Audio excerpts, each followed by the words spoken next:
on a vu donc se développer des axes de recherche spécifiques grâce à la collaboration avec l'équipe donc du professeur Kokunenji de l'université de Besançon.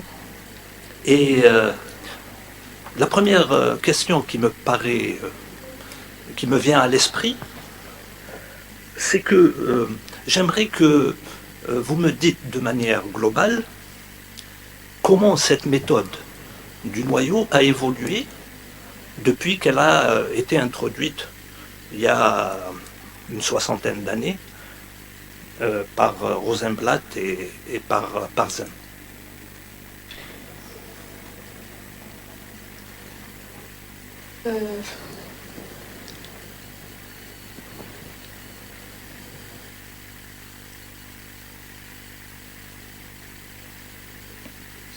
En fait, cette méthode a été introduite par Rosenblatt et Parzan. Ensuite, ça a été généralisé au cas discret par les travaux de Kokunenji et Hall.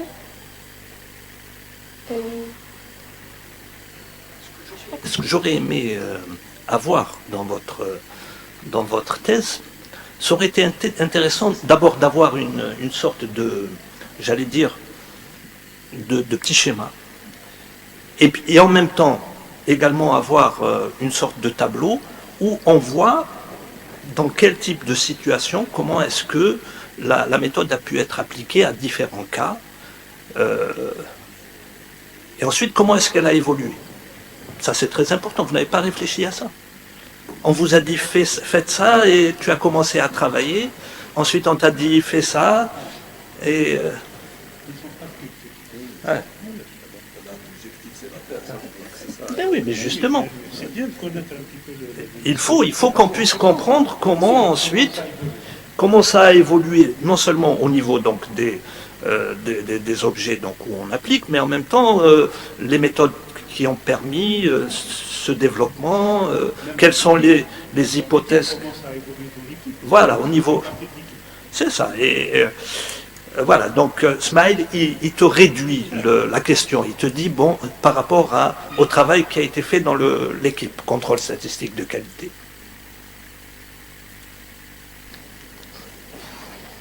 Est-ce que tu peux dire qu'est-ce qui se passe dans l'équipe?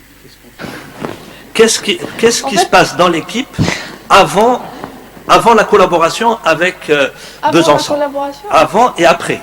Qu'est-ce qui a changé?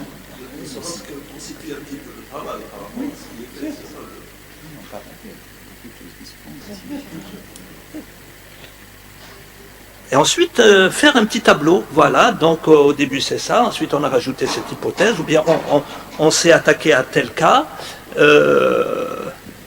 voilà, pour qu'on puisse comprendre comment la situation...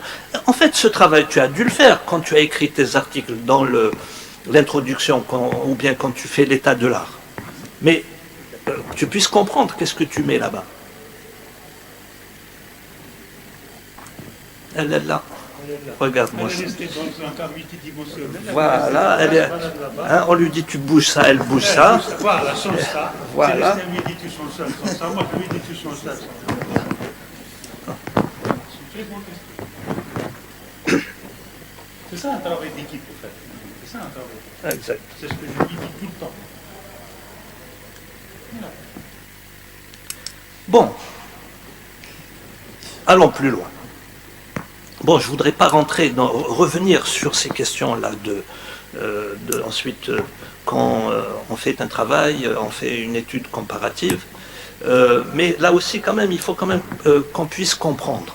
Parce qu'on a déjà dit, quand on compare des méthodes, il y a toujours des critères. Toi, d'ailleurs, tu as bien mis l'accent en disant que, par exemple, telle approche est meilleure, mais par exemple elle est coûteuse en temps d'exécution par exemple, mais est-ce qu'il n'y a pas autre chose qui fait que est-ce que tu n'as pris en compte que le temps d'exécution? Est-ce qu'il n'y a pas autre chose quand tu fais cette étude comparative? est-ce que ce que tu choisis comme critère, est-ce que c'est réellement celui qui est significatif?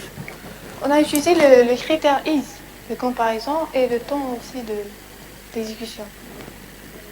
Est-ce que c'est le plus significatif? Est-ce que ça suffit pour dire que l'approche est meilleure? En fait, ça dépend, enfin, l'utilisateur. Si par exemple, quelqu'un veut une erreur minimale ou un autre qui veut un temps minimum, donc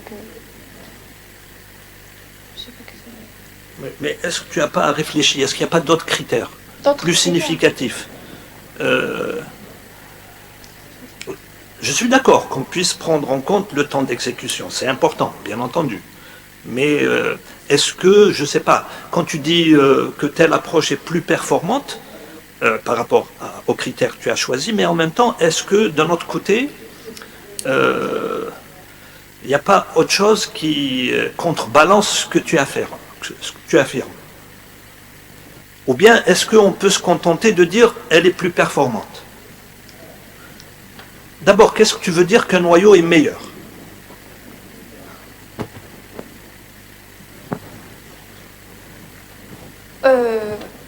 Ici, j'ai dit que le noyau binomial est meilleur, vu que les is apportés par ce noyau sont toujours petites par rapport aux is apportés par les autres noyaux.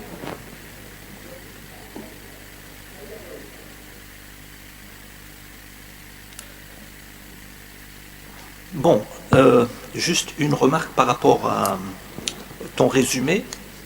Je pense qu'il faut modifier la fin de ton résumé parce que ici tu dis, voilà, tu mets ce type d'affirmation. Je pense que c'est pas nécessaire. Tu peux dire que tu as fait une étude comparative, mais là, dans le résumé, c'est beaucoup plus ce qui intéresse les gens, c'est de savoir qu'est-ce que tu as fait comme travail. Donc ensuite, les affirmations concernant le fait qu'elles sont meilleures, qu'elles ont de meilleures performances, c'est pas nécessaire.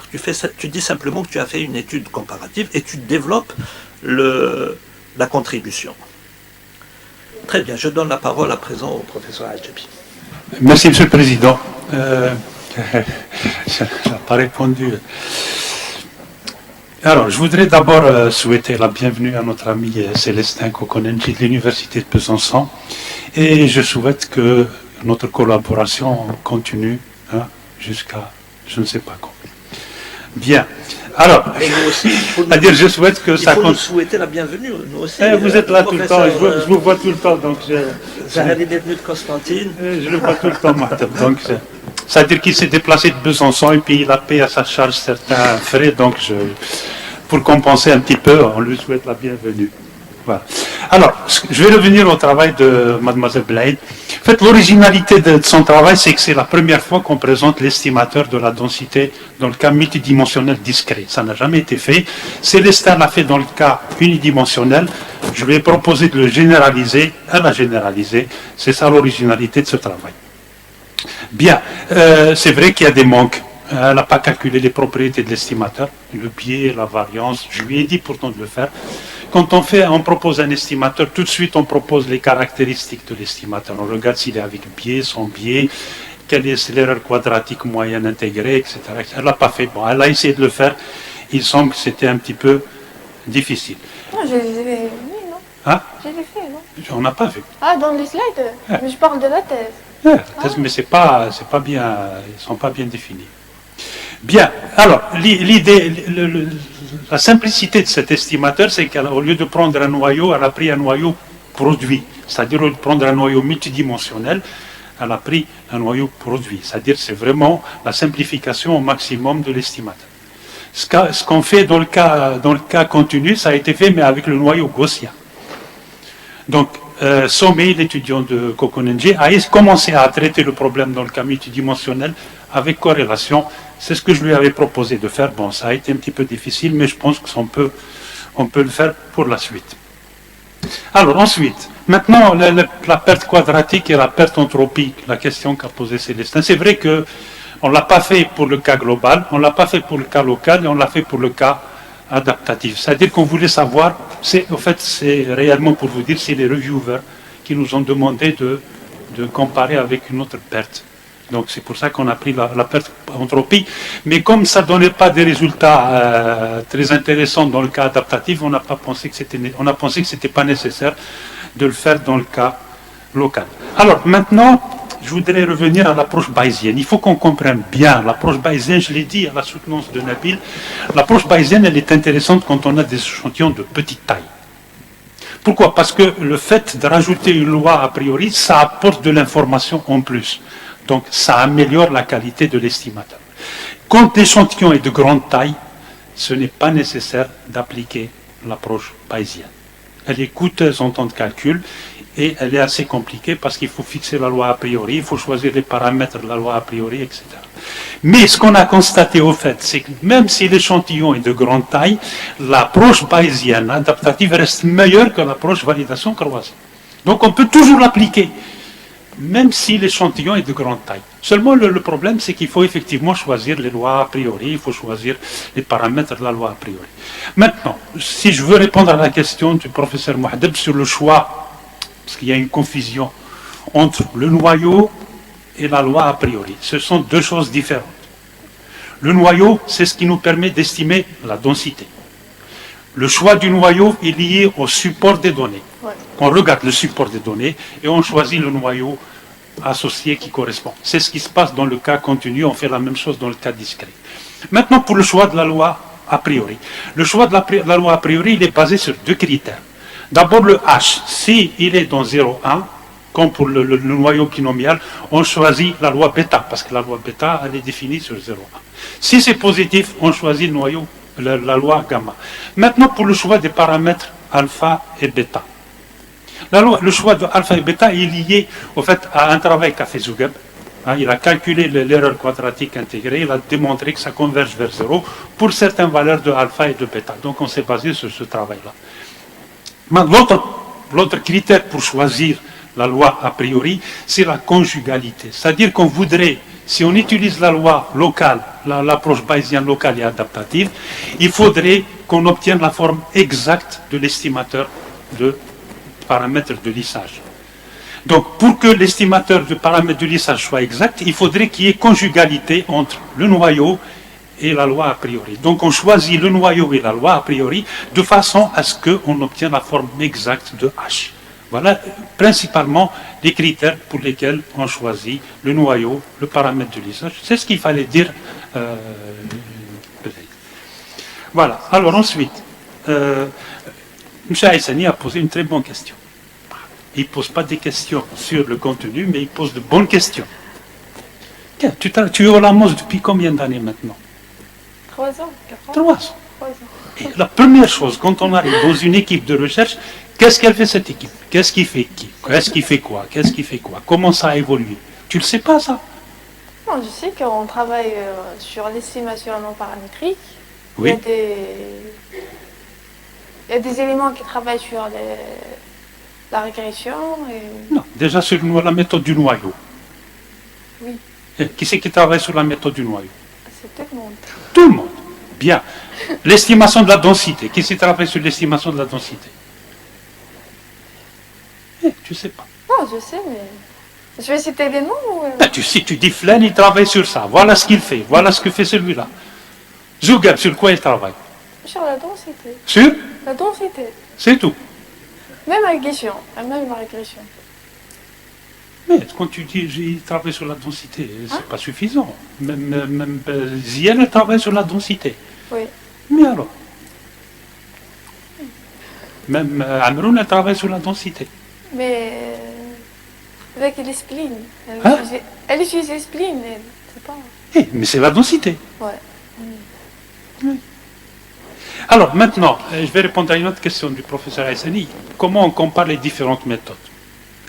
Pour comparer les différentes méthodes, il nous faut un critère. On a utilisé le critère IS. IS, c'est l'intégrale square error, c'est-à-dire qu'on compare l'écart entre l'estimateur et la fonction f estimée au carré et on fait la somme. Ça, c'est un critère. Il y a d'autres critères, mais c'est le critère qu'on a utilisé.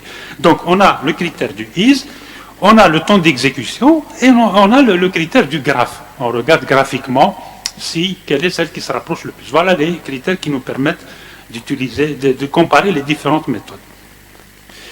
Montre-nous les graphes maintenant. Montre-nous les graphes. Un exemple de graphe. Voilà. Là, montre celui-là. Tu as dit que, voilà les graphes, ça c'est l'empirique, ça c'est validation croisée. Tu as dit que celui-là est meilleur. Mais montre-moi comment celui-là est meilleur que l'autre. Comment tu te passes que celui-là est meilleur? Ici, on va comparer les deux rouges et noirs. Les deux rouges. C'est les estimateurs. Pour le noir, c'est l'estimateur empirique. Donc ici, on va comparer celui au milieu et à droite avec le noir. Qu'est-ce que tu as dit? Et on remarque que celui à droite en rouge, il se rapproche beaucoup plus du noir par rapport à celui du milieu. Et alors? Donc c'est... Donc quoi? Donc ça veut dire qu'il est meilleur que l'autre? Oui. Pourquoi tu le compares avec l'empirique? Pourquoi l'empirique il est meilleur? Non, ici... Au contraire, pourquoi? Si l'empirique est meilleur, pourquoi on fait la méthode on fait paille, on fait noyau, on fait... Non, ici en utilisant les données réelles. Oui. Donc on n'a pas la densité de ces données. Donc on utilise le théorique, l'empirique, pour avoir... Pourquoi on utilise l'empirique? Si l'empirique est meilleur, théorique. Si tu compares avec l'empirique, ça veut dire que l'empirique est meilleur que les autres. Mais l'empirique n'est pas meilleur. L'empirique, on sait, l'empirique il est bien quand on a un échantillon de très grande taille, parce qu'il a de très bonnes propriétés. Mais quand l'échantillon est de petite taille, l'empirique n'est pas bon. Donc tu me dis, celui-là est meilleur que l'autre. Moi, je n'ai pas compris sur quels critères tu t'es basé pour dire que celui-là est meilleur que l'autre.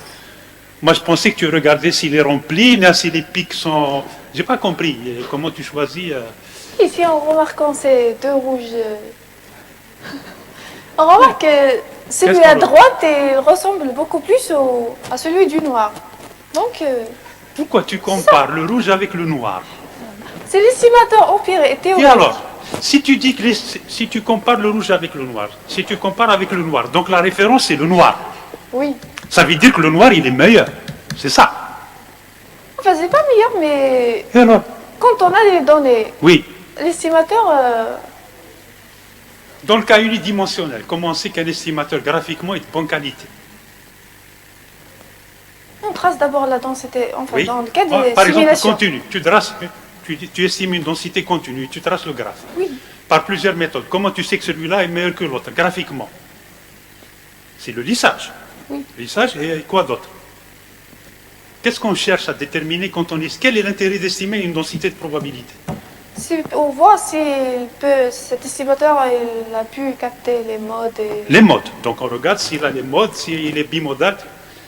Donc dans le cas unidimensionnel, on regarde s'il y a les modes, on regarde les modes, s'il les fait apparaître, s'il les met en évidence, ça nous donne des résultats caractéristiques.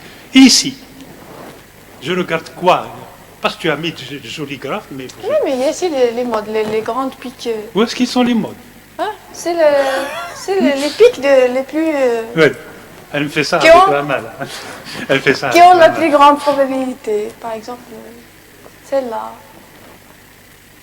C'est pas évident de comparer graphiquement dans le cas multidimensionnel.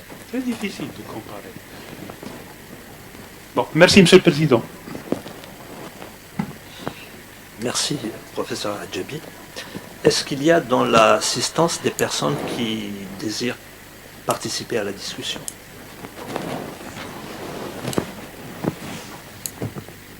Yasmina, tu n'as pas une question à poser? Tu n'as pas de question à poser? Hein? Tu veux pas? Oui, elle ne veut pas mettre... Alors, le professeur Kukunenji a déjà siégé ici dans cet auditorium et cette remarque est destinée au gestionnaire de cet auditorium. Il a constaté que le portrait de Bouteflika a disparu. Très bien. Le jury va se retirer pour délibérer.